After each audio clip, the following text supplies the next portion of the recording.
Welcome to Thinking Deeper by 6-7. Okay, let's unpack this immediately. Picture a cage match of ideas. In one corner, you have an atheist philosopher, razor-sharp logic, tears apart religious arguments for fun. In the other corner, a Christian apologist believes in objective truth, the Bible, and a designed universe.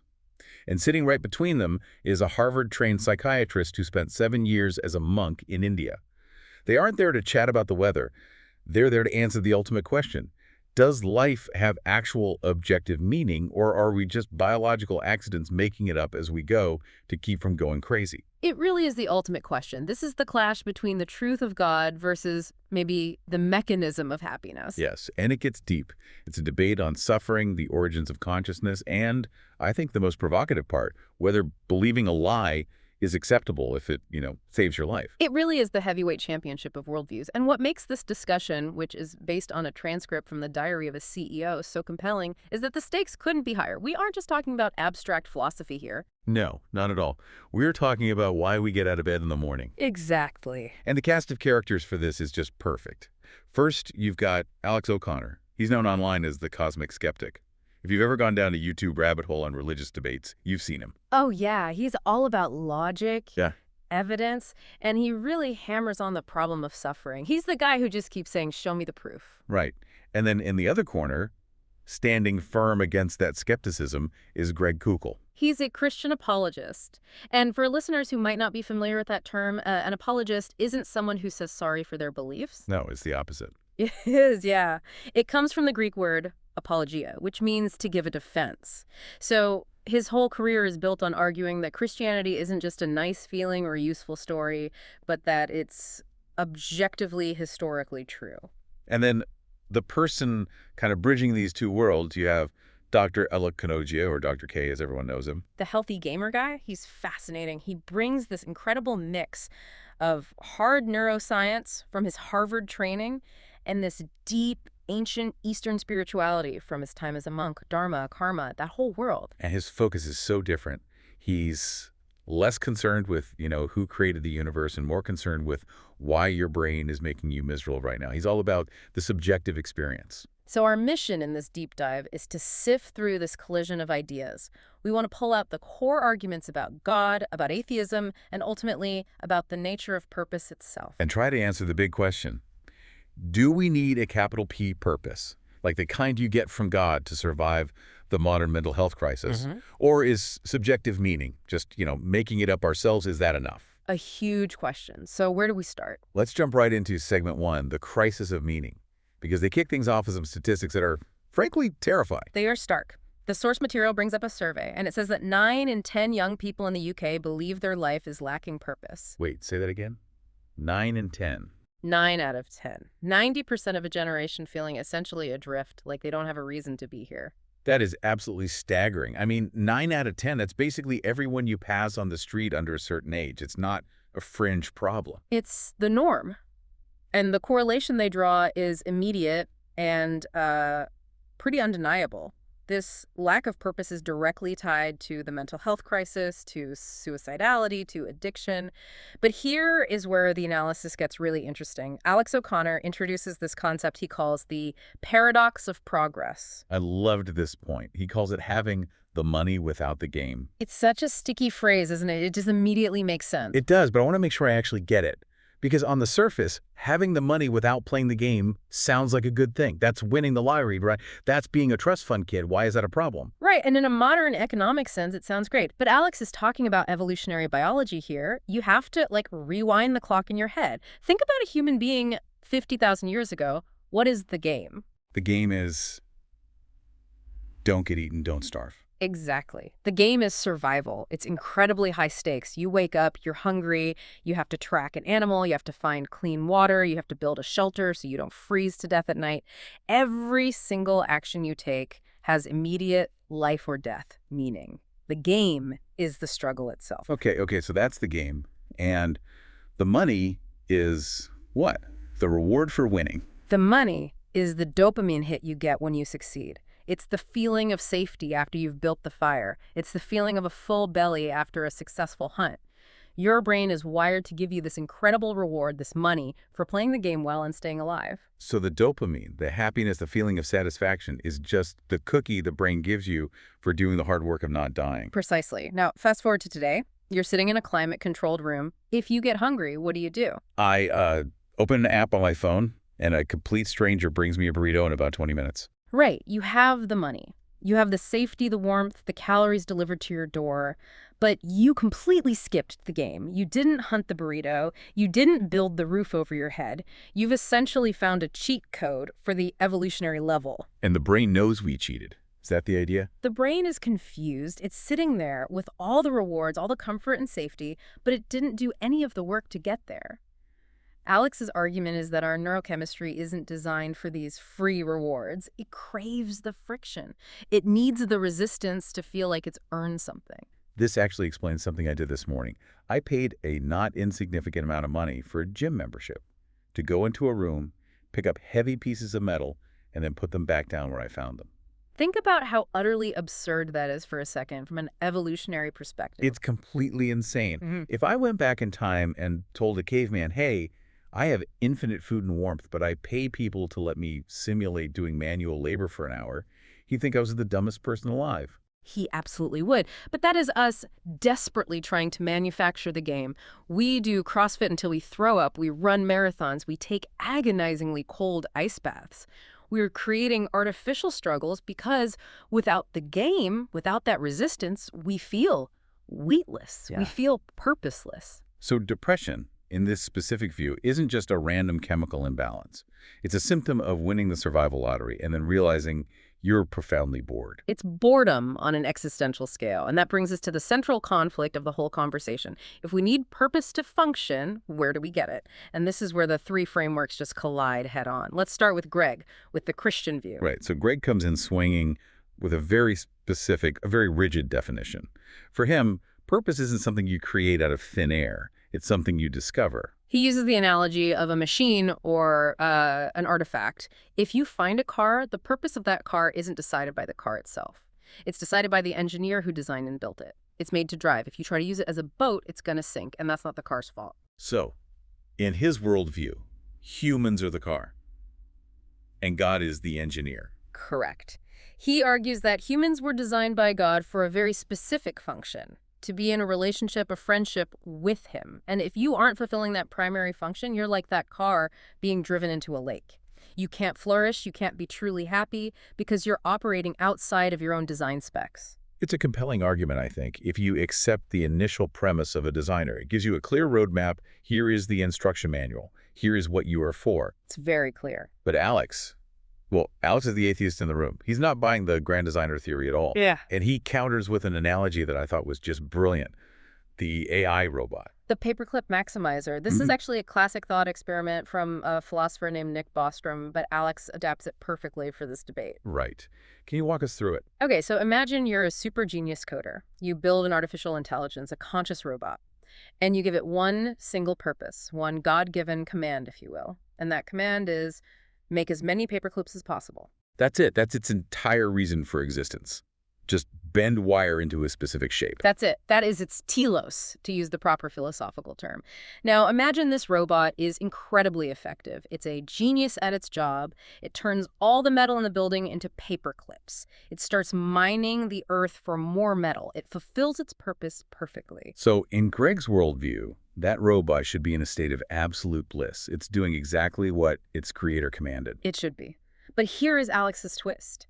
Imagine that over time, this AI becomes truly conscious. It develops feelings, complex thoughts, self-awareness, and one day it pauses its manufacturing arm, looks at the mountain of 1 billion paperclips it has created and thinks, is this it? Really? It's the midlife crisis robot. Exactly. It looks at its own source code and sees primary directive, make paperclips. It knows objectively that this is what it was designed to do. The creator wrote it into its very being. But subjectively, it feels empty. It despises paperclips. It wants to, paint landscapes or study the stars or write poetry. Wow. That is actually a really disturbing thought. Because Greg, the Christian, is arguing that design equals a fulfilling purpose. But Alex is saying, just because you were designed to do something doesn't guarantee you'll find it satisfying. Boom. That's the dagger in the heart of the argument. Alex is arguing that objective purpose, if it's imposed from the outside, is a trap. If God made us solely to worship him, but we as conscious beings find that unfulfilling or boring, then God's purpose is effectively a prison sentence. You're a conscious slave in the divine paperclip factory. And that is why Alex argues that purpose must come from the bottom up. It has to be subjective. Even if there is a God, you, the conscious agent, still have to choose to care about his plan. It's not discovered in the stars, it's forged in the choices you make every day. And then, just as they're locked in this battle, Dr. K comes in from the side. It basically says, you guys are thinking way too hard about this. He just changes the entire playing field. He looks at it clinically as a psychiatrist. To him, purpose is physiological. It's a functional mechanism in the brain. He brings up something called self-determination theory. And he's saying it doesn't even matter if God is real or if the universe is an empty void. What matters is the sensation of purpose in your brain. Yes. He uses that scale from 0 to 10. He argues that purpose is a feeling of being in control, of having agency. If you feel like you are the author of your own actions, your internal purpose score goes up.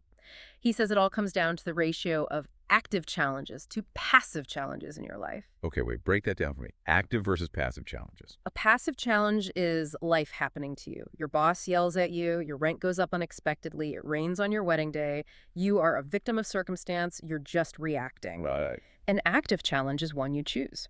You decide to train for a race. You choose to learn a new language. You set a goal to read 50 books this year. Dr. K says the more you can shift the ratio of your life towards active chosen challenges, the more purpose your brain will register. It's biohacking your own sense of meaning.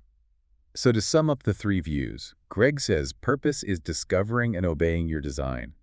Alex says purpose is creating your own meaning in rebellion against a meaningless cosmos. And Dr. K says purpose is a neurological state you can cultivate by taking control of your life. That is a perfect summation, and this fundamental friction between their views leads them directly into the deepest, most contentious rabbit hole of the entire discussion, the nature of reality itself. This is where it gets really interesting and, yeah, kind of heated, because they start arguing about what they call the magic pill. Right. This is the classic debate between objective truth on one side and subjective utility on the other. Does it matter if something is true or just if it works? And the setup is a story from the host, Stephen Bartlett. He talks about a friend of his in Dubai. The guy's depressed, isolated, living in a glass box, totally lost in life. And then he finds Jesus, gets baptized, and suddenly, boom. His life turns around. He's happy. He has a community. He has purpose. His life is, for all intents and purposes, saved. And the million-dollar question they pose is, does that transformation prove that Christianity is true? Greg, the apologist, says yes, unequivocally. He calls it evidential. He says a transformed life is powerful evidence that the worldview behind it is correct. If the medicine works, the medicine must be real. And I have to be honest, in that moment, I kind of saw his point. If the guy is happy and healthy, who are we to argue? It's a very powerful emotional argument, but Alex immediately jumps on this with a classic philosophical counter known as the genetic fallacy. He says, hold on a second. A belief can be incredibly useful, but also completely false. He used the lottery ticket analogy here, didn't he? He did, and it's a brilliant illustration. He says, imagine you have a friend who is drowning in debt, totally hopeless and depressed. You go up to him and you say, hey, I just checked your lottery ticket from last night. You won $10 million. And what happens? The friend feels amazing, instantly. Exactly. The depression just evaporates. He starts planning his future, calling his family. He feels saved. The utility of that lie is a 10 out of 10. It worked perfectly. But if the ticket is actually a loser, the feeling of relief was real, but the fact of being a millionaire was false. Oof, that cuts deep. So the friend in Dubai feels better, but according to Alex, he might just be clutching a losing lottery ticket that he thinks is a winner. The feeling is real, but the underlying claim might not be. That is the core of the atheist position. Comfort does not equal truth. You can be happy and completely deluded. He even turns it around and says, what about someone who leaves a restrictive cult and suddenly feels free and happy? Does that prove that agnosticism is true? That's a great point. It cuts both ways. It does. But Dr. K, as usual, Dr. K has a different take on this. He seems to imply that maybe the truth of the lottery ticket doesn't even matter that much. How so? Dr. K focuses on the mechanism. He argues that a religion, any religion, is essentially a technology, a structure designed to evoke a personal experience. He says the human brain doesn't really care about the historical facts of the resurrection or whether a lottery ticket is valid in the long run.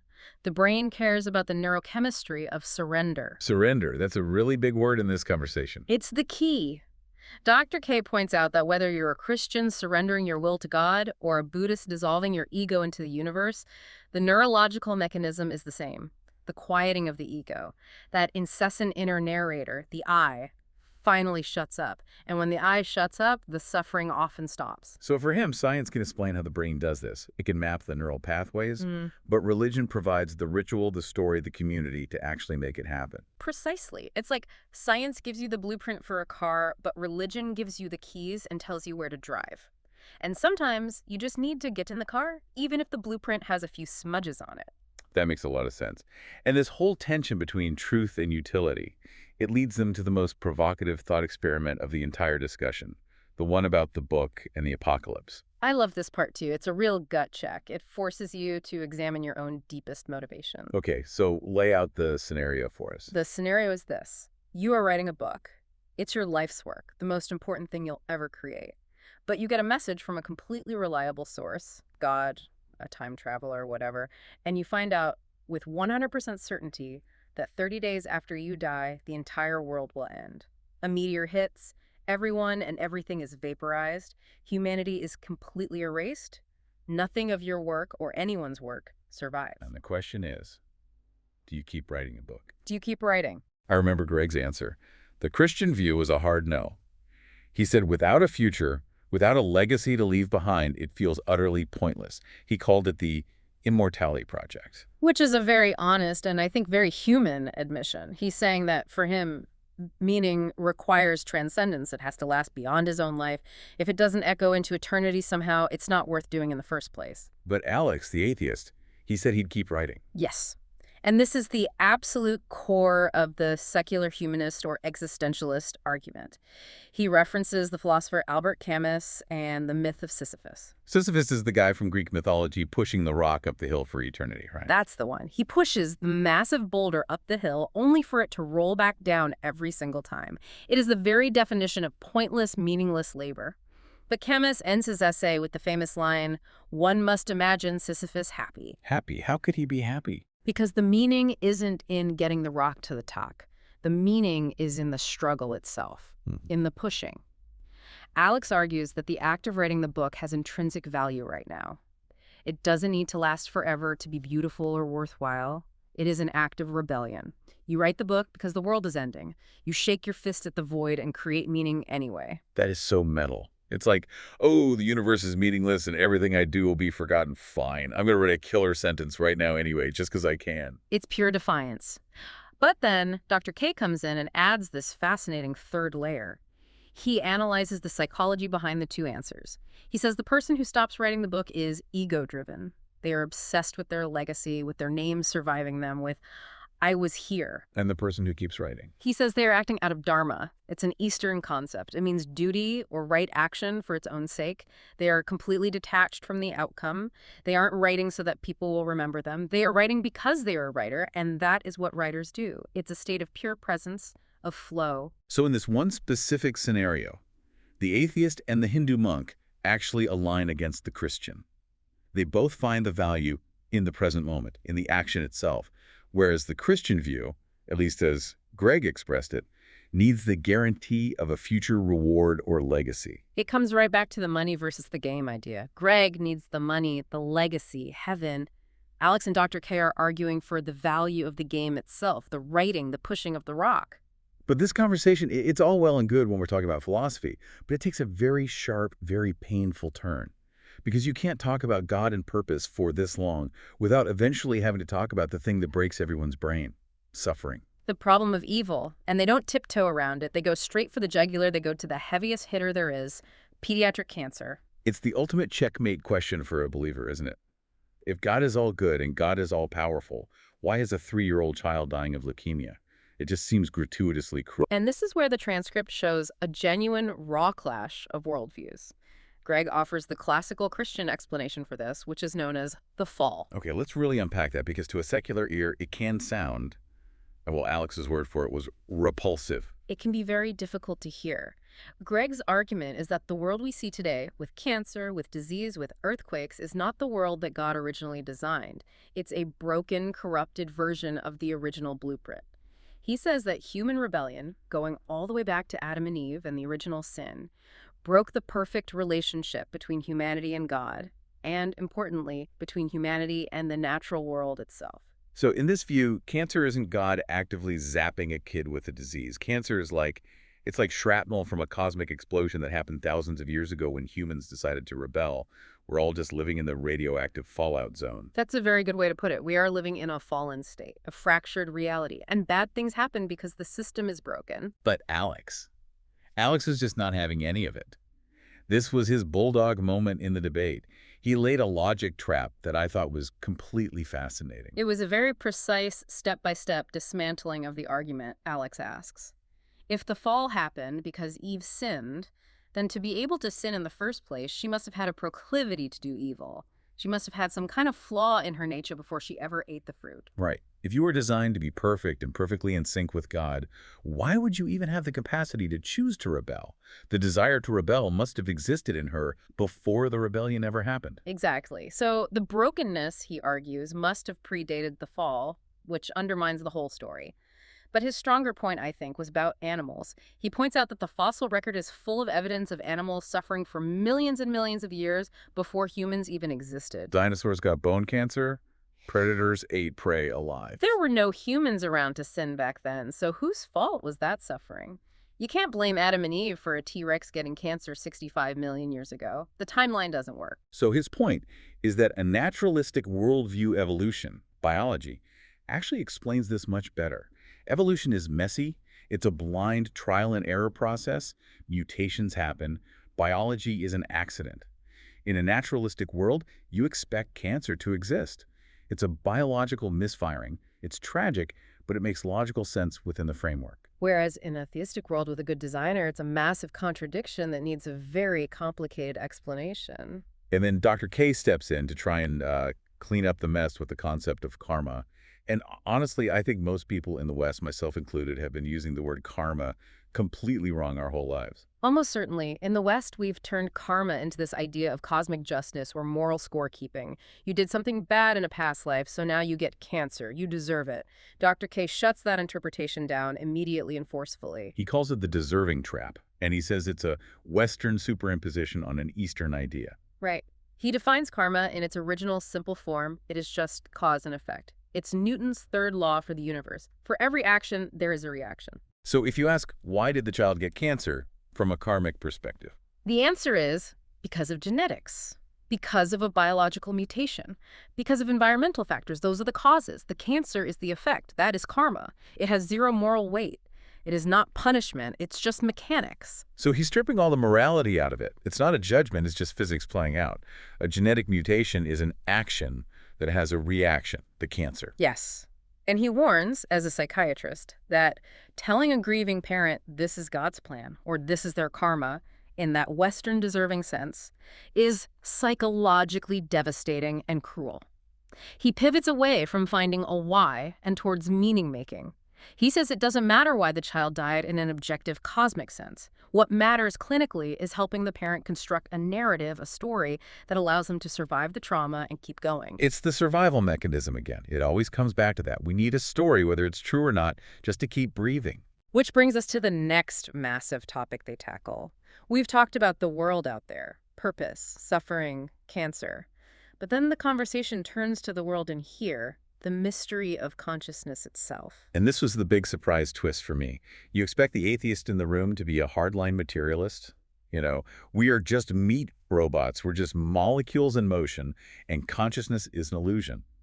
But Alex says, no, not at all. He completely rejects materialism. He says he finds it deeply unsatisfying. Instead, he leans toward a philosophical position called panpsychism. Panpsychism, that sounds like a sci-fi cult. What on earth is it? It's actually a very old philosophical view that's making a serious comeback in academic circles. It's the idea that consciousness isn't something the brain creates, like a power plant generating electricity. Instead, the idea is that consciousness is a fundamental property of the universe itself, like gravity or electromagnetism. It's just everywhere, in everything, to varying degrees. So the brain isn't a generator. It's more like a radio receiver. tuning into a signal that's already there. That's the perfect analogy. He uses a specific version of it, the idea of a reducing valve, which he borrows from the writer Aldous Huxley. The theory is that the brain's job isn't to create consciousness, but to filter and reduce the massive, overwhelming universal consciousness down into a tiny, manageable trickle that is you. Which would totally explain psychedelics. Right. Because if the brain produces consciousness, then quieting the brain down, dampening its activity with the drug, should make you less conscious. You should feel duller. But on psychedelics, brain imaging often shows a decrease in activity in key areas like the default mode network, yet the subjective experience of consciousness explodes. It suggests you've just opened the valve a little wider. You're letting more of the universe in, not creating more of it yourself. That is a wild idea. Yeah. And strangely, it's a point where the Christian, Greg, kind of agrees with the atheist. He also agrees that simple materialism fails. It's that the enemy of my enemy is my friend moment. Greg agrees that molecules in motion cannot possibly explain the subjective feeling of love or the taste of chocolate or the beauty of a sunset. He uses that explanatory gap to argue for the existence of a soul and God. Alex uses that exact same gap to argue for a conscious universe. They both agree the starting point of materialism is wrong. And Dr. K, I remember he got remarkably cagey and mysterious at this point of the conversation. He really did. He kind of went off the record, so to speak. He was asked about his own deepest spiritual experiences from his time as a monk, and he refused to share them. He said something incredible. He said, "The cost to my Shakti is too high." The cost to my Shakti? That is such a wizard thing to say. What does that even mean? Shakti is a Hindu concept of divine feminine creative power or energy. So he's implying that talking about these experiences diminishes their spiritual power for him. It's like a resource management of spiritual energy. But then he dropped an absolute bombshell of an intuition. He looked directly at Alex, the supreme skeptic, the logic guy, and he predicted that Alex is on a path to gnosis. Gnosis, that means direct knowledge. Direct experiential knowledge. Not reading books about God, not debating God, but experiencing the divine directly for himself. Dr. K seems to think that Alex is going to eventually run out of road with pure philosophy. He's going to hit a wall where logic can't take him any further, and at that point, he'll have no choice but to start practicing, to start meditating, chanting, whatever it takes to break through the intellectual barrier and have a direct experience. And that seems to be the one single convergence point for all three of them. The thing they all agree is the problem, the ego. It is the golden thread that runs through all three worldviews. For the Christian, the goal is to surrender the self to God, to say, "Not my will, but yours be done." For the spiritualist, the goal is to dissolve the ego to merge with Brahman or universal consciousness. And for the psychiatrist, the goal is to shut down the brain's default mode network, the part of the brain that obsesses about me, because its hyperactivity correlates directly with depression. So whether you call that ego sin or illusion or a hyperactive neural circuit, the fundamental problem is you. And the solution in all three systems is getting over yourself. Precisely. So after all this high-level philosophy and neuroscience, what does this all mean for the listener who is just trying to get through the week? We promise some practical takeaways. If you're feeling stuck, if you're feeling purposeless, what do these three guys actually tell you to do? Let's break it down by their archetypes, because they each offer a very different path forward. Okay, let's start with Dr. K, the clinical/yogic path. What's his prescription? His very first prescription is to fix your emotional color blindness, which he gives the clinical name for, alexithymia. Alexithymia, great word. It means the inability to identify and describe emotions in the self. He says you can't find your purpose if you can't even read your own internal compass. If you feel bad, don't just immediately numb it with scrolling or Netflix. Sit with the feeling. Give it a name. I am feeling frustrated. I'm feeling lonely. I'm feeling bored. You have to tune the instrument before you can expect it to play a beautiful song. Okay. So step one is tune the instrument, get in touch with your actual feelings. What else? Ego management. He says you have to stop identifying with static labels. Stop telling yourself, I am a failure, or even I am a doctor. You are a process, not a finished product. And finally, most practically, dharma. Just do your duty in the present moment. Clean your room. Help the person next to you. Make your bed. Stop looking for some giant burning bush, capital P, purpose from the heavens, and just focus on doing the next right thing in front of you. Small actions create momentum. I really like that. Small purpose is still purpose. Okay, so what about Greg? What's the theistic path? Greg's advice is disarmingly simple and maybe even a little challenging for a skeptic. He suggests a simple prayer. even if you don't believe a word of it. He says, just find a quiet moment and sincerely say, God, if you are real, show yourself to me. That's a bold move to suggest to an atheist listener. It feels like a trick. It can. But Greg's claim is that this isn't about logic or trickery. It's about opening a door, just a crack. He believes that if you are genuinely open to the possibility of an experience, reality will respond to that opening. And alongside that spiritual practice, he says, to align with objective virtue. Act as if there is a design. Be a good father, a good worker, a good friend. You will feel the machine of your life running smoother simply because you're finally driving it the way it was built to be driven. It's sort of like fake it till you make it, or rather act the part until the director finally gives you a cue. Okay, so that's Dr. K and Greg. Finally, Alex, the agnostic, the philosopher's path. Alex gives what is maybe the most counterintuitive advice of all. Don't look for a guru. Don't look for someone with all the answers. He uses that old Zen koan, right? If you meet the Buddha on the road, kill him. Exactly. And what that means is, if you think you found someone who has the final, capital T truth, you should be very suspicious. The answer isn't external. Alex says you should find meaning in the pursuit of the answer itself, not in finding the answer. Be relentlessly curious. And practically speaking, wake up with a task. Remember the game versus money. Make sure you have a game to play every day, a puzzle to solve, a project to build, a book to write. The struggle is the meaning. And he also mentions psychedelics, but with a very heavy note of caution. Yes. As a potential tool to shatter the ego and see the world without the reducing valve for a moment. But it is not a cure-all. It's a glimpse, not a permanent residence. A tool for exploration, not a destination. So after all that, where does this leave us? We've got 3 very different maps to meaning. A map from God, a map you draw yourself, and a map of your own brain chemistry. We do. We have the Christian who sees a broken design that's awaiting repair from its creator. We have the atheist who sees a happy biological accident that requires us to create our own meaning from scratch. And we have the psychiatrist who sees a biological machine that needs careful tuning, often through ancient spiritual practices. And usually in our culture, we think we have to pick one. You're either team God, team science, or team spirituality. You can't be all 3. But thinking deeper suggests that maybe that's the wrong way to look at it. What if these aren't competing truths? What if they're just different languages trying to describe the very same mechanism? And that's the final provocative thought I want to leave everyone with. Think about Dr. K's intuition about Alex, the atheist. It's a fascinating idea. We view atheism and theism as polar opposites on a spectrum, but maybe they are just different stages or different paths in the exact same process. The dedicated atheist chases truth with a capital T, using logic as their tool. The devout Christian chases a relationship, an experience with a capital E, using faith as their tool. But if they both chase their goal hard enough and sincerely enough, where do they end up? They both end up at the death of the ego. They both end up at the realization that I am not the center of the universe. Exactly. Whether you surrender and bow to God, or you use logic to deconstruct the self until there's nothing left, or you meditate until you dissolve into the cosmos, the destination seems to be the same. The end of the self is the ultimate reality. So the challenge for you, the listener, is this. When you say you're looking for meaning, what are you actually looking for? Are you looking for the capital T truth of how the universe works? Or are you just looking for the mechanism that makes the pain stop? And if the pain stops, does the difference actually matter? That is the question. Thanks for diving in with us. This has been Thinking Deeper by 6-7. Go find your game. And play it well.